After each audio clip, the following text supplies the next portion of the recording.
Hi viewers, welcome to our channel. ప్రస్తుతం మనతో ఉన్నారు ప్రముఖ రాజకీయ, ఆర్థిక, సామాజిక విశ్లేషకులు సిఏ నాగార్జున రెడ్డి గారు. నమస్తే గురుగారు. నమస్తే. ఎలా ఉన్నారు? ఆఫ్టర్ లాంగ్ టైం రోజులైందా మనం కలిసి? ఎస్ గురుజీ.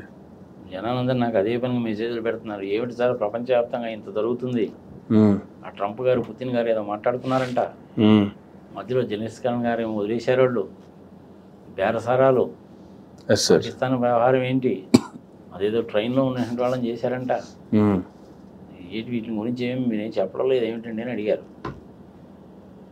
సరే, ఇన్ని రోజులకు మళ్ళీ నువ్వు దొరికావు కదా సార్.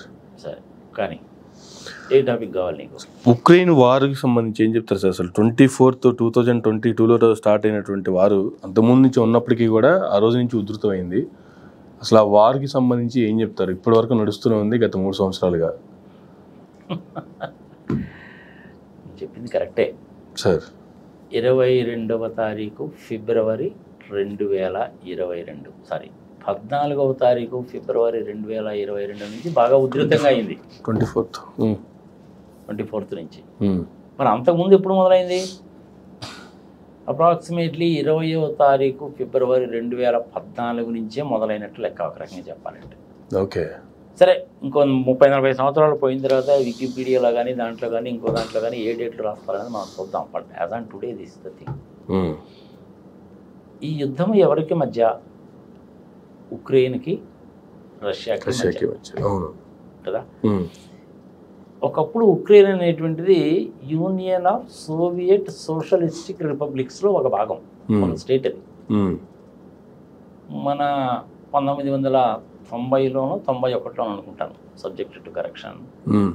అది బ్రేక్ అయిపోయింది. యుఎస్ఎస్ఆర్ బ్రేక్ అయిపోయినప్పుడు మొత్తం 15 దేశాల కింద విడిపోయింది. ఓకే. రెండవ ప్రపంచ యుద్ధము జరిగినప్పటి నుంచి సోషలిస్టిక్ బ్లాక్, క్యాపిటలిస్టిక్ బ్లాక్ అంటే నాటో అన్నమాట, వాళ్ళు వచ్చారు. రష్యాకిన్నో అమెరికాకి మధ్య కోల్డ్ వార్ అంటారు దాన్ని. అంటే ఏంది, వీళ్ళు వాళ్ళ మీద యుద్ధం చేసేది ఉండదు, వాళ్ళు వీళ్ళ మీద యుద్ధం చేసేది ఉండదు. ఎవడిపోయినా వాడు చేసుకుంటూ పోతూ ఉంటాడు, జనాలందరూ కూడాను చూస్తూ ఉంటారు. వీళ్ళిద్దరేమో ప్రపంచంలో ఏం జరుగుతుందో తమాషా చూస్తూ ఉంటారు. అల్టిమేట్గా ఇద్దరు ఆబ్జెక్టివ్ ఏందంటే ఆధిపత్యం. ఓకే.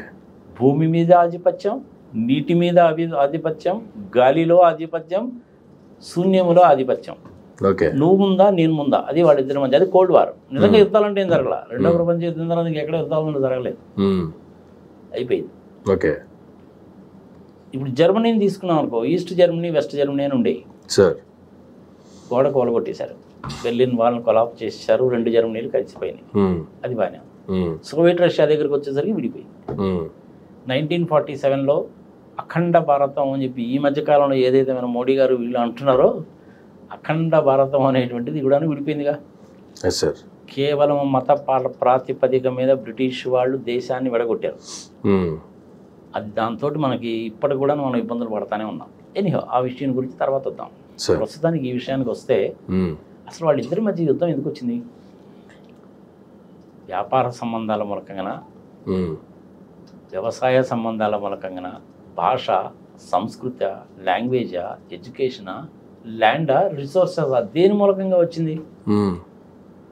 ఇది రావడానికి ప్రధానమైనటువంటి కారణం ఏంటంటే, ఉక్రెయిన్లో ఉన్నటువంటి కొన్ని భాగాలు, సోవియట్ రష్యాకి దగ్గరగా ఉండేటువంటి భాగాలలో ఎక్కువ మంది రష్యన్ లాంగ్వేజ్ మాట్లాడేవాళ్ళు, వాళ్ళ సాంప్రదాయాన్ని అవలంబించేటువంటి వాళ్ళు ఉన్నారు. వాళ్ళని ఈ ఉక్రెయిన్లో ఉండేటువంటి వేరే వాళ్ళు కొంతమంది సెకండ్ క్లాస్ సిటిజన్స్ కింద చూడడము, కొంచెం రకమైనటువంటి వేధింపులకు గురి చేయడము చేస్తూ వచ్చారు. ఆ మొత్తం ఇలా బార్డర్లో అనమాట. అంటే వేరే కూడా ఉన్నాయి కదా కొన్ని, ఇథీనియా అని, కొన్ని వేరే లిథియనియా అని, లిథువేనియా అని, కొన్ని వేరే రాష్ట్రాలు కూడా ఉన్నాయి. అంటే వేరే దేశాలు అనమాట. ఇప్పుడు అవి బెలారస్ ఇవన్నీ కూడా. అక్కడ కాన్ఫ్లిక్ట్ అనేటువంటిది మొదలైంది. ఓకే. వాళ్ళు ఏం చేశారంటే, first Q Q Q Q అని చెప్పి అంటుంటాం చూడు మనం, ఈ మధ్య న్యూస్లో వినపడుతుంటుంది. 2014లోనే మొదలుపెట్టి ఆ ప్రాంతాన్ని ఉక్రెయిన్ వాళ్ళు ఆక్యుపై చేసుకున్నారు. ఓకే. అక్కడ మొదలైందనమాట. సరే కదా అని చెప్పి వీళ్ళు కొంతకాలం ఊరుకున్నారు. కానీ తర్వాత ఆ ప్రాంతంలో ఉండే ప్రజలకి రెవల్యూషన్ అనేటువంటిది వచ్చింది. మేము రష్యన్ లాంగ్వేజ్ మాట్లాడుతున్నాము, మా భాష, మా ట్రెడిషన్స్, మా కస్టమ్స్ అన్ని ఈ విధంగా ఉన్నాయి కాబట్టి అనేటువంటిది ఉద్యమం అనేటువంటిది మొదలైంది. ఇది ఒక పాయింట్. రెండవది ఏంటి అంటే మేము నాటో తోటి కలుద్దామని అనుకుంటున్నాము. నార్త్ అట్లాంటిక్ ట్రీటీ ఆర్గనైజేషన్ అంటారు దాన్ని. North Atlantic Treaty Organisation. అది ఎప్పుడు ఫామ్ అయింది? 4వ తారీఖు ఏప్రిల్ 1949లో ఫామ్ అయింది. రెండవ ప్రపంచ యుద్ధం అయిపోయిన 4 సంవత్సరాలకు వచ్చింది. దానికి ప్రధానమైనటువంటి లీడర్ ఎవరు అంటే అమెరికా. యూరోప్లో ఉండేటువంటి ఆల్మోస్ట్ అన్ని దేశాలు కూడా అందులో మెంబర్స్. మొత్తం 27 మంది ఉంటారు. యాక్చువల్గా 28 మంది ఉండేవాళ్ళు. బ్రిటన్ వాళ్ళు పక్కకు తొలగిన తర్వాత అది 27 దేశాలు అయింది. 2024లో కూడాను అందులో సభ్యత్వం తీసుకున్నటువంటి వాళ్ళు ఉన్నారు. చెప్తా వాళ్ళు ఎవరన్నది. ఇన్ని విషయాలు నేను నాకు మటుకు ఆడి గుర్తుంటాయి. నేనేమో ఐన్స్టీన్. ఓకే,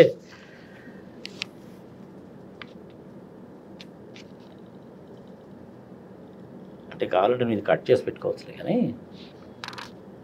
కొత్తగా నాటోలో జాయిన్ అయినటువంటి దేశం ఏది అంటే స్వీడన్. 2024లో స్వీడన్ కూడాను వాళ్ళతోటి జాయిన్ అయింది. మొత్తం ఇప్పుడు 27 దేశాలు ఉంటాయి నాటోలో. మీరు నాటోలో జాయిన్ కాకూడదు, ఉక్రెయిన్ నాటోలో జాయిన్ కాకూడదు. ఇది పుతిన్ యొక్క అభిమతం. ఎందుకని? వీళ్ళు జాయిన్ అయితే వాళ్ళకి వచ్చిన నష్టం ఏంటి? అక్కడే ఉంది మరి, తిరకాసంతా ఆడే ఉంది. ఎప్పుడైతే యుక్రెయిన్ కూడా నాటోలో జాయిన్ అవుతుందో అమెరికా వాళ్ళు వాళ్ళ సైనిక బలగాలను తీసుకొచ్చి F-16లు, F-35లు, B-2 బాంబర్లు, B-52 బాంబర్లు, 5th generation stealth air crafts ఇవన్నీ వచ్చేస్తాయి. అక్కడ ఉండేటువంటి రెడ్ సీలోను అక్కడ ఇక్కడ సంగతి సమాచారంలో వాళ్ళ 7th ఫ్లీటు, 8th ఫ్లీటు, 10th ఫ్లీటు వచ్చేస్తాయి. వాళ్ళు అక్కడ తీసుకొచ్చి అటామిక్ బాంబ్స్ కూడా స్టోర్ చేసి పెడతారు. రష్యాకి చాలా దగ్గర అయిపోతుంది కదా, మరి ఇప్పుడు రష్యాకి ఇబ్బందిగా. అందుకని మీరు నాటోలో జాయిన్ కాకూడదు. మీరు నాటోలో జాయిన్ కాకూడదు అని పుతిన్ గారు జెలెన్స్కీని అండలా. మీరు నాటోలోకి ఉక్రెయిన్ జాయిన్ చేసుకోకూడదు అంటున్నాడు ఆయన. రెండింటికి తేడా ఉంటుంది, గమనించు. జెలెన్స్కీకి నువ్వు నాటోలో జాయిన్ కావద్దు అని చెప్పడంలా, అమెరికా వాళ్ళని అంటే ట్రంప్ గారిని మీరు ఉక్రెయిన్ని జాయిన్ చేసుకోవద్దు అంటున్నాడు. మెయిన్ ప్రాబ్లం అనేటువంటిది అక్కడే. దాంతో వారు మొదలైంది అనమాట. నిజంగా కనుక మాట్లాడితే రష్యా వాళ్ళు కనుక తలుచుకుంటే అసలు ఈ 3 సంవత్సరాలు కాదు, 3 days అవుట్. దేనికి పనికిరాదు ఉక్రెయిన్. ఇది నేను చెప్తున్నాను మాట అని చెప్పి అనుకోవాక నువ్వు. జెలెన్స్కీ గారు, ట్రంప్ గారు ఇద్దరు కూర్చొని ఓవెల్ హౌస్లో మాట్లాడుకుంటున్నప్పుడు జెలెన్స్కీయే చెప్పినటువంటి మాట అది. 3 సంవత్సరాలు ఏందండి, వాళ్ళు కన్నా తలుచుకుంటే 3 రోజుల్లో అయిపోయేది. మీ అందరి సహకారం ఉంది, నాటోలో సభ్య దేశాల సహకారం కూడా ఉంది, అందుకనే మేము కొనసాగిస్తున్నాము అనేసి అన్నాను. ఆ మొత్తం వీడియో చూశాను నేను. వాళ్ళిద్దరి మధ్య జరిగిన మీటింగ్ ఓవెల్ హౌస్లోది. ఇప్పుడు ఆ ఓవెల్ హౌస్లో మీటింగ్ జరగడానికి ముందే మనం వీడియో చేసింది ఇన్ఫర్మేషన్ గుర్తుందా నీకు? వ్యాపారం అండి, వ్యాపారం అంతా వ్యాపారం వీడియో చేశాంగా. అది చేసిన తర్వాతనే కదా ఆ మీటింగ్ జరిగింది. అది ఆ మీటింగ్లో మొత్తం అది 50-55 minutes ఉంది. అమర్ ప్రజలకు తెలియాలి కాబట్టి చెప్తున్నాను. అంతా కూడా ఇంగ్లీష్లోనే ఉంది. అది మొత్తం పైనుంచి కింద వరకు కూడా చూశాను. ఎంటైర్ స్పీచ్ చూశాను నేను. 45 నిమిషాల వరకు కూడాను చాలా బాగుందబ్బా మీటింగు. జెలెన్స్కీ మాట్లాడినా, ట్రంప్ మాట్లాడినా, వాళ్ళిద్దరు కలిసి మాట్లాడుకున్నటువంటిది ప్రశ్న సమాధానము చాలా చక్కగా ఉంది. ట్రంప్ గారు మాకు చాలా హెల్ప్ చేశారు, ఐఎమ్ వెరీ థ్యాంక్ఫుల్, అది ఇది సంగతి సంవత్సరం బాగానే మాట్లాడుకున్నారు ఇద్దరు. కరెక్ట్గా 45-46 నిమిషానికి వచ్చేసరికి టెంపర్మెంట్స్ పెరిగిపోయింది. కారణం ఏంటి అంటే వైస్ ప్రెసిడెంట్ ఉన్నాడు కదా, I forgot his name, JD Vance. JD Vance జోక్యం చేసుకొని మీరు మాట్లాడేటువంటి పద్ధతి సరిగా లేదు, మా ప్రెసిడెంట్కి మీరు పాదాభివందనం చేయాలి, మీరు థ్యాంక్స్ చెప్పుకోవాలి మాకు, మేము లేకపోతే అసలు మీరు ఎక్కడున్నారు, ఎప్పుడో ఏమో అయిపోయేవాళ్ళు మీరెంత, మీ దేశం ఎంత, నువ్వెంత, నీ కెపాసిటీ ఎంత, ఏమనుకుంటున్నావు నువ్వు? మా ప్రెసిడెంట్ గారితో ఆర్గ్యుమెంట్ చేస్తావేంది నువ్వు అడుక్కోవాలి మమ్మల్ని, నువ్వు మమ్మల్ని బతిని ఆడుకోవాలి, మేము లేకపోతే నువ్వు ఎక్కడున్నావు అని కొంచెం ఆ రకంగా మాట్లాడేసరికి జెలెన్స్కీకి అడికాయలమంటే నెత్తికెక్కింది. ఏమన్నాడో తెలుసా? నువ్వు అరిస్తే నేను భయపడతాను అనుకుంటున్నావా, తగ్గేది ఎలా అన్నాడు. అప్పుడు మళ్ళీ ట్రంప్ గారు ఇన్వాల్వ్ అయ్యి టెంపర్మెంట్ తగ్గించడానికి ట్రై చేస్తూ ఆయన ఇంతకంటే ఇంకా టెంపర్మెంట్ తోటి మాట్లాడాడు. అక్కడ ప్రాబ్లం వచ్చిందన్నమాట. అంత అసలు నిజంగా అసలు ఆ మీటింగ్ అయిపోయేది. ఎందుకు వచ్చాడు జెలెన్స్కీ అనేసి అంటే, సో ఉక్రెయిన్లో ఉండేటువంటి కొన్ని భూభాగాలలో మేము మైనింగ్ వ్యాపారం చేసుకుంటాము, $500 బిలియన్ దాకా మేము ఖర్చు పెట్టాము, ఇక్కడ బిలియన్స్ అది మేము యుద్ధం కోసం అని చెప్పి చాలా ఖర్చు పెట్టాం, కాబట్టి నీకు బాగా న్యాచురల్ రిసోర్సెస్ ఉన్నాయి. అంటే ఏంది? Iron ore, aluminium ore, gold, platinum, oil resources, rare earths అంటారు కొన్ని. అంటే ఏంది? యురేనియం లాంటి యురేనియం, థోరియం, పొలోనియం లాంటి రేర్ మెటీరియల్స్ ఉన్నాయి కదా మీ దగ్గర, మేము ఆ మైనింగ్ చేసుకుంటాము, అప్పుడు మేము పెట్టిన ఖర్చు వస్తుంది, నీకు రష్యాతోటి ప్రాబ్లం ఉండదు. ఇది వాళ్ళిద్దరి మధ్య జరిగిన సంభాషణ. ఓకే. ఆ అగ్రిమెంట్ అనేటువంటిది అంతకుముందు ఒకసారి 2-3 సార్లు వచ్చి వెళ్ళాడు, ఫైనలైజ్ కాలేదు. లాస్ట్ టైం వచ్చినప్పుడు ఏంటంటే సంతకం పెడదామనే వచ్చాడు. ఓకే. లాస్ట్ 10 minutes వ్యవహారం అంతా విడిచికొట్టింది. అందుకనే అది కూడా మీటింగ్ ఎట్ట పెట్టారనుకున్నావు? మామూలుగా ఏదో క్లోజ్డ్ డోర్లో పెట్టుకొని మాట్లాడుకుంటారు ఎవరైనా. వీళ్ళు క్లోజ్డ్ డోర్లో పెట్టకుండా ప్రపంచం అంతా చూడాలి, అమెరికన్ ప్రెస్ అంతా కూడా చూడాలి అని ఓపెన్గా పెట్టేశారు. జనరల్గా అలాంటి మీటింగ్స్ అన్నీ కూడా ఇప్పుడు కూడా క్లోజ్డ్ డోర్లో జరుగుతాయి. దానికి ముందు ఎజెండా ఉంటుంది, సెక్రటరీస్ ముందు మాట్లాడుకుంటారు, ఒక కంక్లూషన్కి వస్తారు. దాని తర్వాత ప్రైమ్ మినిస్టర్స్ కానీ, మినిస్టర్స్, ప్రెసిడెంట్స్, వాళ్ళు ఎవరైతే దేశాధినేతలు ఉన్నారో వాళ్ళు మాట్లాడుకుంటారు. ఆ క్లోజ్డ్ డోర్లో మాట్లాడుకుంటారు, ఎజెండా ప్రకారమే మాట్లాడుకుంటారు. బయటకు వచ్చిన తర్వాత జాయింట్ స్టేట్మెంట్స్ ఇస్తారు. ఇది ప్రపంచవ్యాప్తంగా ప్రోటోకాల్ ఇది. అవును. కానీ మరి ట్రంప్ గారు కొంచెం వీటన్నిటికి విరుద్ధంగా ఉంటాడుగా. నా ప్రత్యేకత అంటూ చూపించాలని చెప్పి అనుకున్నాడో ఏమో మనకైతే తెలియదు. కానీ his excellency honourable president of United states of America Trump గారు ఏం చేశారంటే, పత్రికా విలేకరులను అందరినీ పిలిచి అటుపక్క ఇటుపక్క కూర్చొని మాట్లాడడం మొదలుపెట్టారు. సరే, బాగానే ఉంది, కొత్త ప్రక్రియ అనుకో, ఎందుకంటే let us make everything transparent అని చెప్పి అనుకున్నాడేమో ఆయన. అది చేశాడు ఆయన. 45 నిమిషాల వరకు బాగానే ఉంది. తర్వాతనే టెంపర్మెంట్స్ పెరిగిపోయినాయి, లేచి వెళ్ళిపోయాడు, రూమ్లోకి వెళ్ళిపోయాడు. మీరు రూమ్లో కూడా ఉండడానికి వీల్లేదు, తట్టాపుట్టా సర్దుకొని వెళ్ళిపో అన్నారు. వెళ్ళిపోయాడు. ఎక్కడికి పోయాడు? డైరెక్ట్గా వాషింగ్టన్ DC దగ్గర నుంచి లండన్ వెళ్ళిపోయాడు. మళ్ళీ ఆయన ఏమి ఉక్రెయిన్కి ఏం పోలా, డైరెక్ట్గా లండన్ వెళ్ళిపోయాడు. ఓకే. అగ్రిమెంట్ మీద సంతకం పెట్టకుండా వెళ్ళిపోయాడు. జేడీ వ్యాన్స్ మాట్లాడిన తర్వాత ట్రంప్ గారు మధ్యలో కూడా మళ్ళీ జోక్యం చేసుకొని, what he said is right, you don't have any cards now, నీకు మాట్లాడేంటి అవకాశం ఉంటే ఏం లేదు ఇక్కడ, నేను చెప్పినట్టు వినాల్సిందే, ఏం చూసుకొని మాట్లాడుతున్నావు నువ్వు అని అంటే ఎవరికైనా ఒళ్ళు మండుతుందా లేదా? అతను దేశాధ్యక్షుడేగా. అంతేగా. ట్రంప్ గారి కంటే అమెరికాకి దేశాధ్యక్షుడు అంటే ప్రపంచానికి కూడాను పెద్దన్న లాంటి వాడు కదా.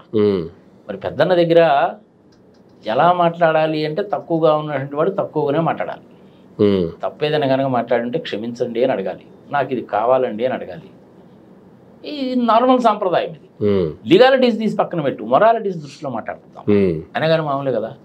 ఈ మధ్యలో జేడీ వ్యాన్స్ మూలకంగా వ్యవహారం మొత్తం చెప్పి, ఓకే ఏం మాట్లాడుతున్నావు నువ్వు, నేను చెప్పినట్టు వినాల్సిందే నువ్వు, లేకపోతే నీ సంగతి ఏందో చూస్తాము అనేటువంటి మాట ఒక్కటే అనలేదు, కానీ మిగిలినవన్నీ అన్నారు. ఓకే. లండన్ వెళ్ళిపోయాడు ఆయన. అయిపోయింది మీటింగ్.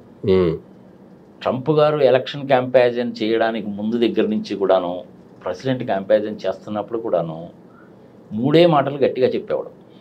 3 ముచ్చటిగా, యుద్ధాలు ఆపుతాను, ఇక ప్రపంచంలో యుద్ధాలు అనేటువంటివి ఉండవు. బాగానే ఉంది కదా.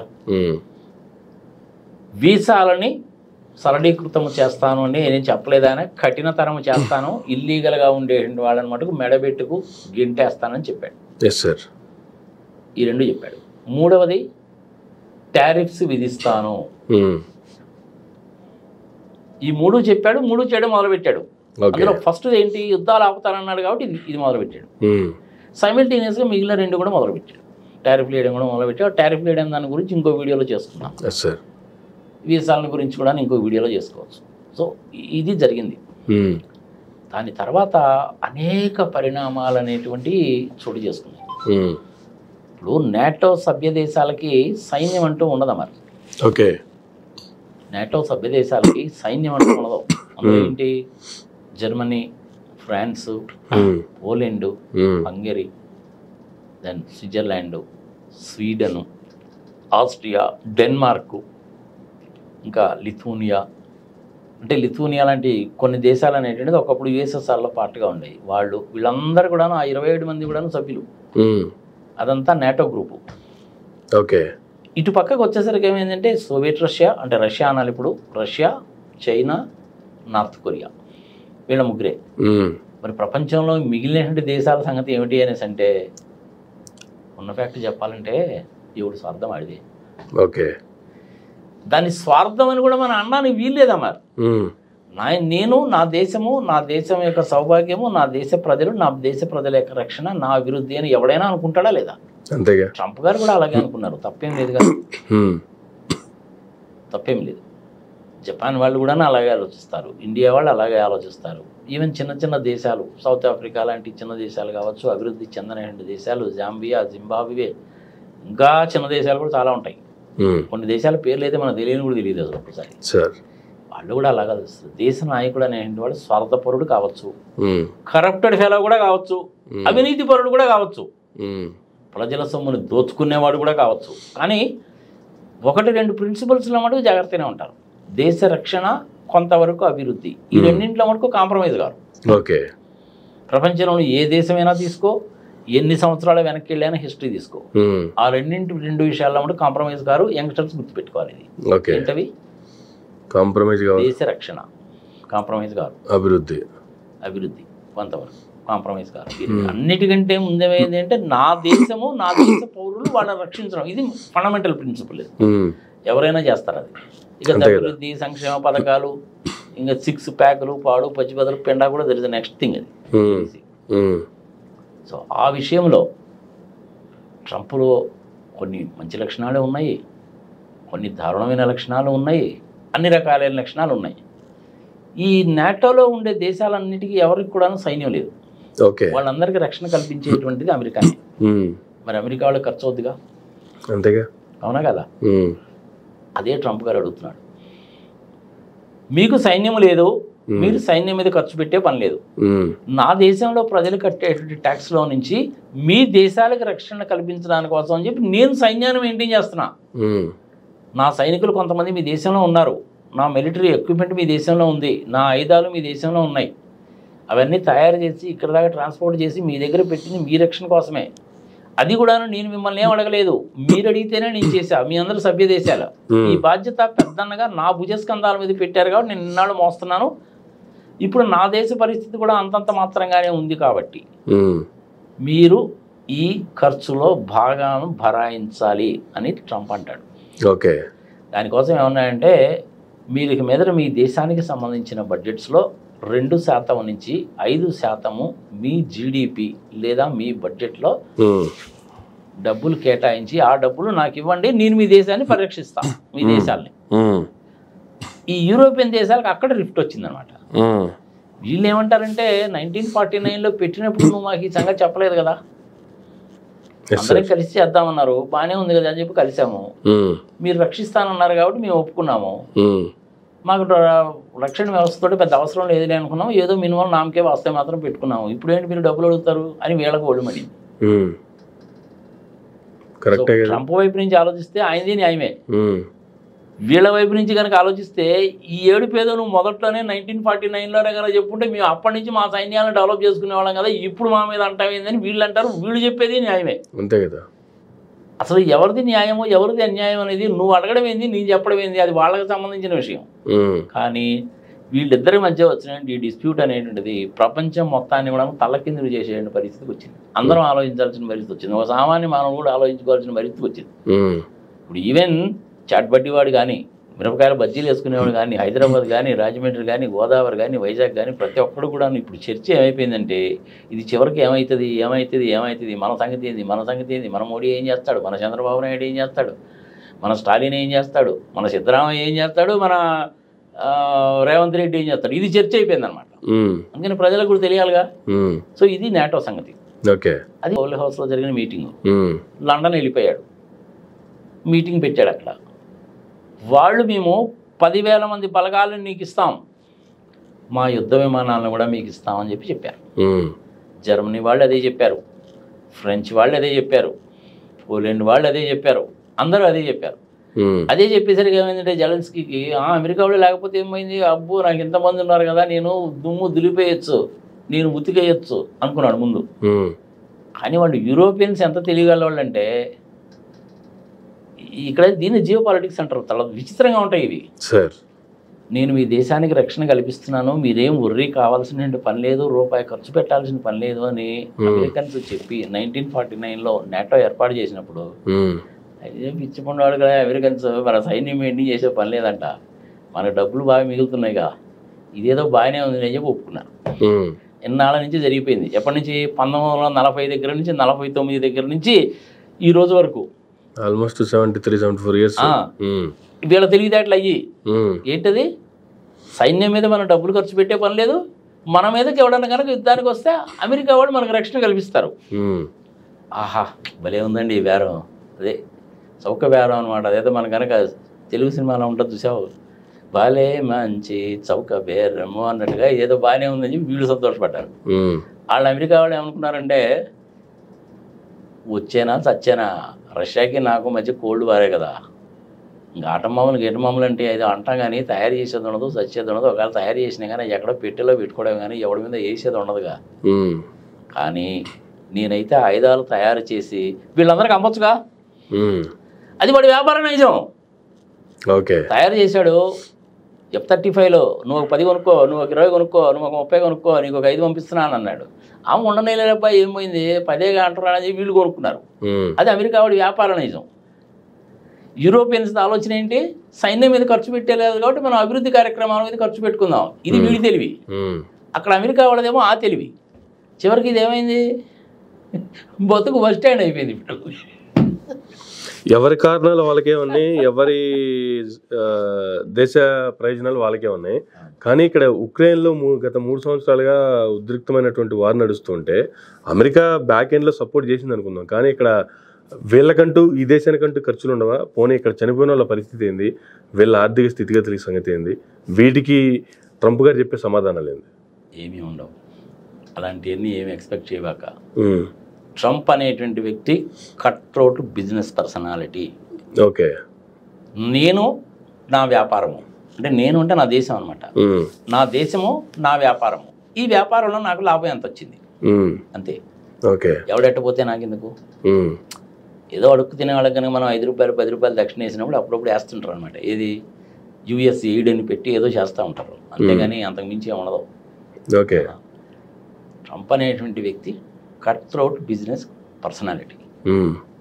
ఆయుధాలు అమ్ముతాడా, ఫార్మస్యూటికల్స్ అమ్ముతాడా, ఇంకొకటి అమ్ముతాడా, వ్యాపారం వస్తుందా, వచ్చింది, జరుగుతుందా లేదా, లాభం వస్తుందా, వస్తుంది. ఈ లాభాలను చూపించి షేర్ మార్కెట్లో తనకున్న షేర్లు అమ్ముకోవడం మూలంగా ఎంత లాభం వస్తుంది. పక్కా వ్యాపార నైజం. యూరోపియన్స్ ఏమో మనకు రూపాయి ఖర్చు పెట్టే పని లేదు, ఇదేదో బాగానే ఉందని చెప్పి వీళ్ళు అనుకున్నారు. వాళ్ళు అమెరికా వాడు ఏమనుకున్నాడు, వ్యాపారం చేసుకోవడానికి ఇది బాగానే ఉంటుందని వాడు అనుకున్నాడు. ఎవడు తెలివితేటలు వాడియే. ట్రంప్కి అయితే అది వ్యాపారం, కానీ జెలెన్స్కీకి అయితే ఆ ఉక్రెయిన్లో చనిపోయినటువంటి ఆ ప్రాణాలకి సమాధానం చెప్పాల్సిన అవసరం అయితే జెలెన్స్కీ మీద ఉంటుంది కదా. అందుకనే కదా పుతిన్ గారు ట్రంప్ గారు ఇద్దరు మాట్లాడుకొని జెలెన్స్కీని పక్కన కూర్చోబెట్టింది. ఎందుకంటే వీడు మళ్ళీ ఇట్టాడు తొలికోతలు ఏమైనా వస్తాడేమో ఉద్దేశంతో పక్కన పెట్టారు. అసలు ఇక్కడ రీసెంట్గా ట్రంప్ గారు పుతిన్ గారు కూడా దాదాపుగా 2 గంటల సమావేశం, ఫోన్ కాల్ జరిగింది వాళ్ళిద్దరికి. దాంట్లో జెలెన్స్కీకి ఎటువంటి సంబంధం లేదు. ఈ దేశం గురించి వాళ్ళిద్దరు మాట్లాడుకోవటం ఏంటి, ఈ దేశానికి సంబంధించి ఈయన పక్కన పెట్టడం ఏంటి, వాళ్ళిద్దరు మాట్లాడుకుని ఏం చేస్తారు అసలు? మరి దాన్ని జియో పాలిటిక్స్ అంటారా బాబు. పుతిన్ గారు ట్రంప్ గారు ఏం మాట్లాడుకున్నారు దాంట్లో క్లారిటీ లేదు. ఉన్న ఫ్యాక్ట్ కనుక చెప్పాలంటే, ఒక సామాన్యమైన అర్థమయ్యేటట్టు కనుక చెప్పాలంటే, నాలుగు విషయాలు. ప్రాఫిటబుల్ బిజినెస్, ఓకే, లాభాలని తెచ్చిపెట్టేటువంటి వ్యాపారము అమెరికా వాళ్ళకి. అది ఫార్మాస్యూటికల్స్ కావచ్చు, హాస్పిటల్స్ కావచ్చు, ఆయుధాలు అమ్ముకోవడం కావచ్చు, దానికి సంబంధించిన ఎమ్యునేషన్ స్పేర్ పార్ట్స్ కావచ్చు, ఇంకోటి కావచ్చు, ఆయిల్ కావచ్చు, వ్యాపారం. Profitable business point number 1. Sharing of land, భూమిని పంచుకోవడం. అమెరికా వాళ్ళు రష్యా వాళ్ళు ఇద్దరు కలిసి ఉక్రెయిన్ భూమిని ఎట్టా పంచుకోవాలి. ఆల్రెడీ 20-25% అనేటువంటిది సోవియట్ రష్యా వాళ్ళు ఆక్యుపై చేశారు, మిగిలినటువంటిది ఉంది. ఈ మిగిలినటువంటి దాంట్లో ఆ 20% నువ్వు ఉంచుకో, పుతిన్ 20% నువ్వు ఉంచుకో, మిగిలిన 80% ఎట్ట పంచుకుందాం. ఇది ల్యాండ్ షేరింగ్. ఓకే, ఇది రెండో పాయింట్. మరి మూడో పాయింట్ ఏంటి? న్యాచురల్ రిసోర్సెస్ని షేర్ చేసుకోవడం. సహజ సిద్ధంగా ఉన్నటువంటి అక్కడ సహజ వనరులు ఏవైతే ఉన్నాయో, ఫర్టైల్ ల్యాండ్ కావచ్చు, మైన్లు కావచ్చు, అంటే మంచి మైనింగ్ మెటీరియల్ ఉంది అక్కడ. మైనింగ్ మెటీరియల్ అంటే మనం మామూలుగా మాడుకునే సున్నప్రాయ గిన్నప్రాయ లాంటివి కాదు. ఐరన్ ఓర్ ఉంది, ఆయిల్ ఉంది, గ్యాస్ ఉంది, యురేనియం ఉంది. యురేనియం, పొలోనియం, ప్లూటోనియం లాంటి అణు శక్తికి సంబంధించినటువంటివి కూడా ఉన్నాయి. రేర్గా దొరికేటువంటి ఎర్త్ మెటీరియల్స్ కూడా దొరుకుతాయి. ఇది మనం ఇప్పుడు ఎలక్ట్రిక్ వెహికల్స్లో వాడుతున్నాం చూసా, లిథియం అంటారు. ఆ లిథియం లాంటి రిసోర్సెస్ ఆ దేశంలో బాగా ఉన్నాయి. ఓకే, ఆ రిసోర్సెస్ని నువ్వు నేను ఎట్లా షేర్ చేసుకుందాం.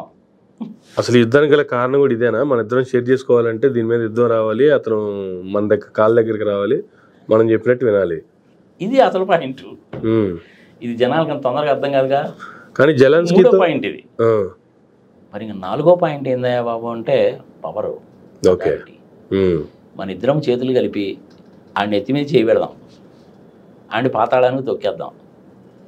ఇంతవరకు భూభాగం నువ్వు తీసుకో, ఇంతవరకు భూభాగం నేను తీసుకుంటా, ఇందులో లిథియం దొరుకుతుంది, ఇది నేను తీసుకుంటా, ఇక్కడ కూడా లిథియం దొరుకుతుంది, అది నువ్వు తీసుకో, ఇద్దరం కలిసి వీడి మీద కర్రపత్రం చేద్దాం. ఓకే, ఇది న్యాయమా ధర్మమా ప్రజలు విజ్ఞతకు వదిలేద్దాం.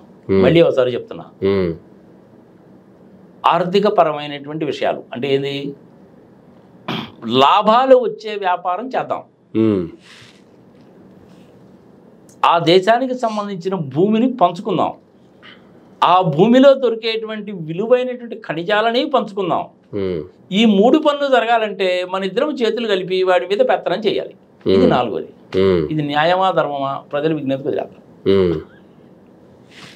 ఇది ఎప్పుడైతే గమనించారో వీళ్ళిద్దరు ఈ విధంగా మాట్లాడుకో. మొన్న యాక్చువల్గా 2 గంటలు మాట్లాడుకున్నా కానీ బయటకు వచ్చిన 2 విషయాలు 3-4 ఏందంటే అది కూడా చెప్పుకుందాం.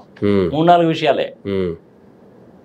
ఇటు సోవియట్ రష్యాలో కానీ అటు ఉక్రెయిన్లో కానీ ఉండేటువంటి పవర్ సెక్టార్కి సంబంధించిన అంటే ఏంది, విద్యుత్ శక్తిని ఉత్పత్తి చేసేటువంటిది, పెట్రోల్ ఆయిల్ స్టోర్ చేసుకునే డిపోల మీద, దానికి సంబంధించిన రోడ్వేస్, రైల్వేస్, ఎయిర్పోర్ట్స్ మీద బాంబులుగా ప్రయోగించడం కానీ దాడులు చేయడం కానీ చేయకూడదు. ఇది ఒక పాయింట్. అది ఎందుకని, అది కూడా ఇద్దరికీ నష్టమేగా. అంతే కదా. వీళ్ళిద్దరు చేతులు కలిపేసి రేపు ఆ ఇన్ఫ్రాస్ట్రక్చర్ డెవలప్ చేయాలంటే బిలియన్స్ ఆఫ్ డాలర్స్ ఖర్చు అవుతుంది. అందుకని దాని మీద మనము బాంబులు ప్రయోగించుకోకూడదు. రైట్, బాగానే ఉంది. ఇది ఒక పాయింట్. ఓకే, రెండవ పాయింట్ ఏమిటి అంటే సార్, నాటోలో మీరు జాయిన్ చేసుకోకూడదు. ఓకే. మూడవ పాయింట్, ఇప్పటి వరకు మా ఆక్యుపేషన్లోకి వచ్చిన భూమిని గురించి అడగకూడదు. మూడవ పాయింట్. 4వ పాయింట్, ఇక మీదట మీరు ఆర్థిక పరమైనటువంటిది కానీ ఆయుధాల పరంగా కానీ జెలెన్స్కీకి ఉక్రెయిన్కి సహాయం చేయకూడదు. ఓకే, ఇవే ఇంపార్టెంట్ పాయింట్స్. ఈ ఇంపార్టెంట్ పాయింట్స్లో వాళ్ళిద్దరు ఫోన్లో మాట్లాడుకున్నది 2 గంటలు అయినప్పటికీ అల్టిమేట్గా ఇదే. ఓకే, నేను వాళ్ళిద్దరు ఏం మాట్లాడుకున్నారో సరే లైవ్లో పెడతారా లేదా తెలియదు, కానీ బయటకు వచ్చిన తర్వాత అయినా స్టేట్మెంట్స్ ఏదో ఒకటి ఇస్తారు కదా అని చెప్పి నేను కూడా చాలా యాంగ్జైటీగా ఆఫీస్లోనే కూర్చొని చూసా. CNN చూశాను, BBC చూశాను, న్యూస్ మ్యాక్స్ చూశాను, అమెరికన్ బ్రాడ్కాస్టింగ్ కార్పొరేషన్లో చూశాను. స్విచ్ ఓవర్ చేస్తూ చూస్తూనే ఉన్నాను అన్నమాట నేను. వాళ్ళిద్దరి మధ్య సంభాషణ చాలా ప్రోగ్రెసివ్గా ఉంది, చాలా చక్కగా మాట్లాడుకుంటున్నారు అని చెప్తారే కానీ ఏం మాట్లాడుకున్నారో ఒకటికి తెలియదు. కానీ జెలెన్స్కీతో జరిగినటువంటి భేటీని అమెరికా మీడియా మొత్తం ప్రపంచం అంతా లైవ్ టెలికాస్ట్ చేసినటువంటి ట్రంప్ గారు వీళ్ళిద్దరు దాన్ని మాత్రం సీక్రెట్గా ఎందుకు పెట్టుకున్నారు? ఎవరికి ఏం తెలియకుండా ఒక 3-4 విషయాలు బయటకు అలా లీక్లు ఇచ్చి 2 గంటలు దాదాపుగా సంభాషణలు అంతా సీక్రెట్గా పెట్టుకున్న కారణాలు ఏంటి? కామన్ సెన్స్ తోటి ఆలోచిద్దామయ్యా. ట్రంప్ గారు ఆయన ఏం కోరుకుంటున్నాడో చెప్పాడు, చెప్పుంటాడు బహుశా. పుతిన్ గారు తమ ఏమి ఆశిస్తున్నాడో చెప్పుంటాడు. పుతిన్ గారు ఆయన యాక్చువల్గా తర్వాత క్రిమినల్ నుంచి ఇచ్చినప్పుడు కూడా నిన్న మనం చెప్పుకున్న పాయింట్స్ చెప్పాడు. మరి ట్రంప్ గారు ఏం చెప్పారు అనేసి అంటే పెద్దగా అంటూ ఆయన ఏం చెప్పిందంటూ ఏమి లేదు. సీజ్ ఫైర్ చెయ్యాలి, వచ్చే 30 రోజుల్లో సీజ్ ఫైర్ చెయ్యాలి. ఆ పెట్రోలు డీజిల్ పవర్ ప్లాంట్ జనరేషన్కి సంబంధించిన వాటి ఇన్ఫ్రాస్ట్రక్చర్ని పాడు చేయకూడదు. ఇది ఫేజ్ 1లో, తర్వాత మళ్ళీ ఫేజ్ 2, తర్వాత ఫేజ్ 3. ఇద్దరు ఫోన్లో మాట్లాడుకున్నారు. న్యూస్ బయటకు వచ్చింది ఆ ఇన్ఫ్రాస్ట్రక్చర్ని దాన్ని ధ్వంసం చేయకూడదని. ఇటు పక్క రష్యా వాళ్ళు వాళ్ళ మీద దాడి చేశారు, అటు పక్క ఉక్రెయిన్ వాళ్ళు వీళ్ళ దాని మీద దాడి చేశారు. ఎంత 10 నిమిషాలు తేడా కూడా లేదాడా? మరి ఇంకట్టాడు సీజ్ ఫైర్ అనేది అట్ట కుదురుతుంది చెప్పు, నీకు కుదరదు కదా. సో అల్టిమేట్గా సీజ్ ఫైర్ కుదిరిందా అంటే కుదరలేదు. రష్యా వాళ్ళు ఏం చేశారంటే ఉక్రెయిన్లో ఆ పై భాగంలో ఉండేటువంటిది అంటే ఏంది టువర్డ్స్ నార్త్ భాగంలో ఆల్రెడీ 2014 నుంచి పోరాడి ఆక్యుపై చేసుకుంది ఏదైతే ఉందో ఉక్రెయిన్ వాళ్ళు, అది మొత్తం కూడా వీళ్ళ అధీనంలోకి తీసేసుకున్నారు. ఓకే. సో ఇది ఫైనల్గా జరిగింది. 2 గంటలు ఏం మాట్లాడుకొని ఉంటారు? నాకు తెలిసినంత వరకు వాళ్ళిద్దరు కలిసి ఈ 2 గంటల్లో మాట్లాడుకున్నటువంటిది ఏంటంటే స్టాటిస్టికల్ ఇన్ఫర్మేషన్తో సహా ఏ బిజినెస్ చేస్తే ఎంత లాభం వస్తుందో కూడా మాట్లాడుకొని ఉంటారు. కానీ అది బయటికి చెప్పరు. ఆల్రెడీ చెప్పాను కదా నేను, ప్రజల విజ్ఞత కోసం మళ్ళీ చెప్తాం. వ్యాపారపరమైనటువంటి వ్యాపారం చేద్దాము, లాభాలు తెచ్చిపెట్టేటువంటి వ్యాపారం చేద్దాము. నా వ్యాపారం నాదే, నీ వ్యాపారం నీదే.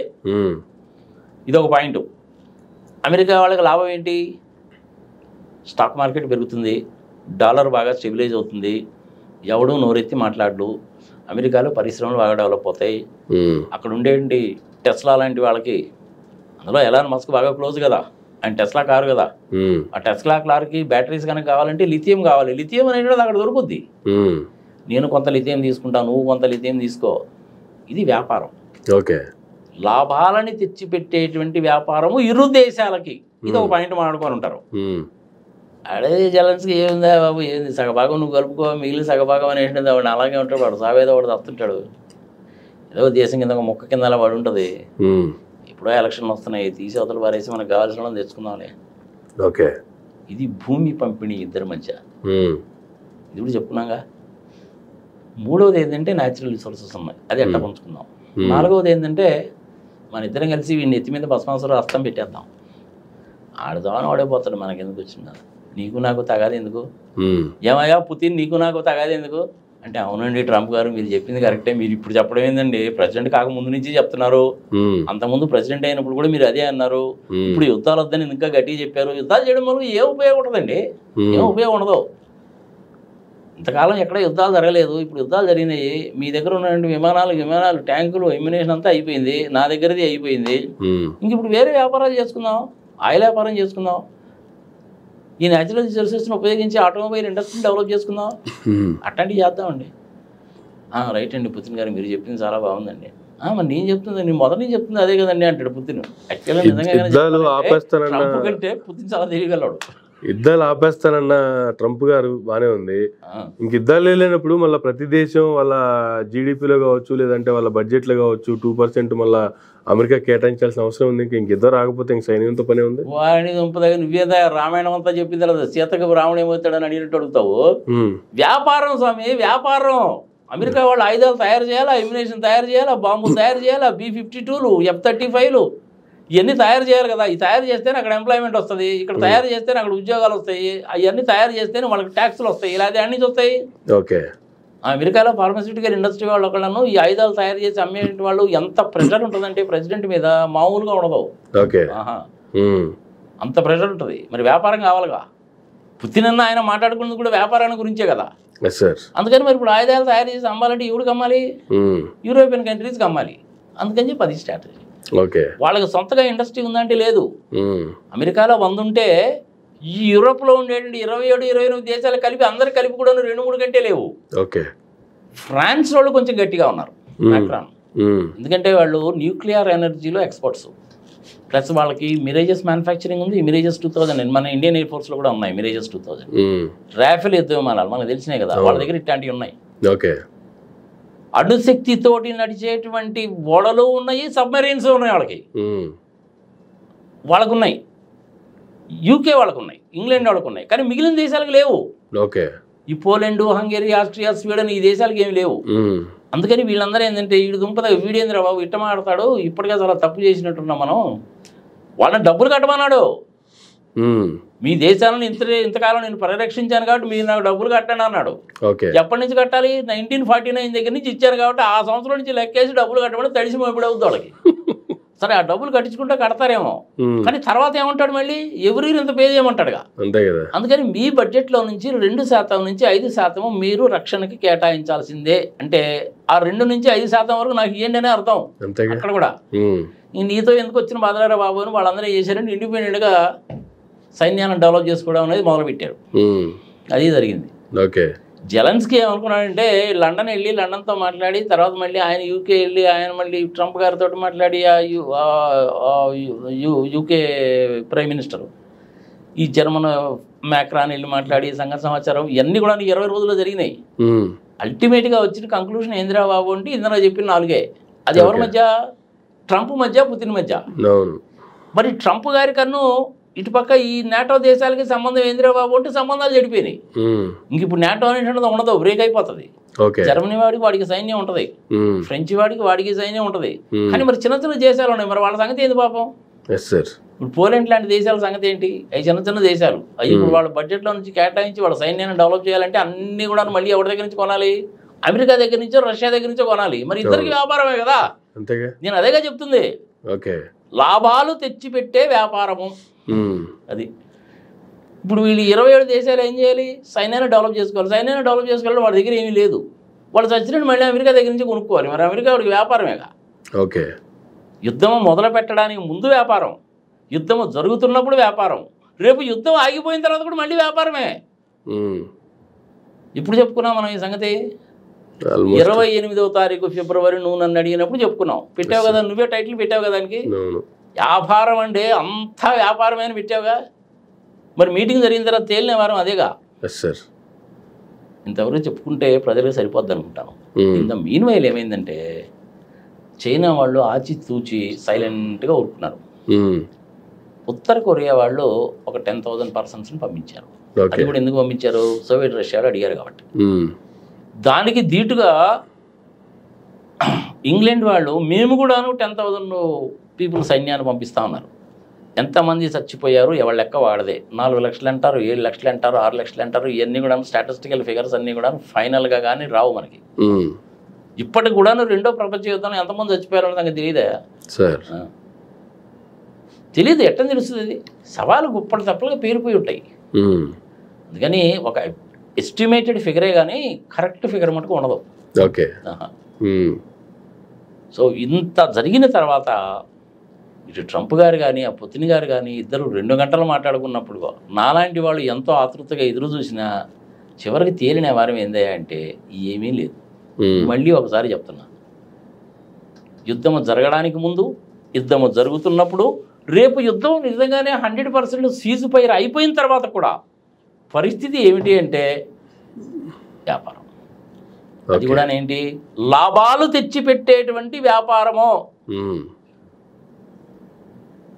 జరుగుతుంది. దానికి పుతిన్ గారు ఏమంటారంటే అనవసరం నా పేరు చెప్పాక బాబు వ్యాపారం అని, మొదటి నుంచి నువ్వు వ్యాపారస్తుడు కాబట్టి అదేదో నీ మీదనే పోనీ.